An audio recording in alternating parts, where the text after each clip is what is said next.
जानकी जीवनस्मरण जय जय राम। श्री ब्रह्मचैतन्य गोंदवलेकर महाराज यांच्या हृदय आठवणी, संग्राहक श्रीयुत ल ग तथा बापूसाहेब मराठे। आज ऐकूया आठवण क्रमांक 88। आपण मिळवलेले वैभवही वस्तुतः रामाच्या कृपेचंच फळ होय।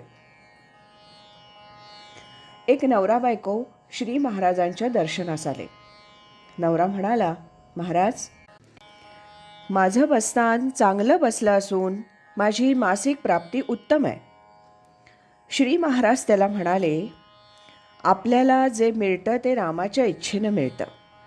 आपण फक्त नाममात्र असतो। कितीही वैभव आलं तरी रामाला कधीही विसरू नये। हे झाल्यावर पत्नीकडे वळून श्री महाराज म्हणाले, तुम्हाला काही विचारायचे का? बाई पुढं सरकली, पण तिनं बोलण्याचा 2-3दा प्रयत्न केला, पण तिचे डोळे पाणावले। तिच्या तोंडून शब्दच बाहेर येईना। तेव्हा श्री महाराज मोठ्या प्रेमानं तिला म्हणाले, मालक मारतात का? हे ऐकून ती आणखीनच रडायला लागली। श्री महाराज नवऱ्याला म्हणाले,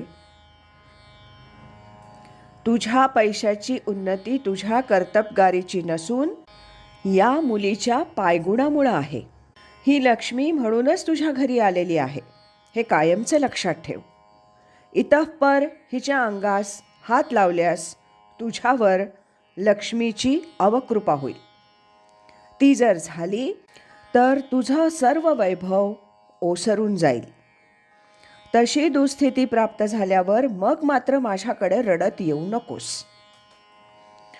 श्री महाराज त्याला जरा बजावण्याच्या भावानं हे बोलले। त्या बाईला मग श्री महाराज म्हणाले, बाळ, जी समस्या होती तिचा पूर्ण बंदोबस्त झालाय। आता नाम घेऊन आनंदात संसार करावा। ही होती आठवण क्रमांक 88।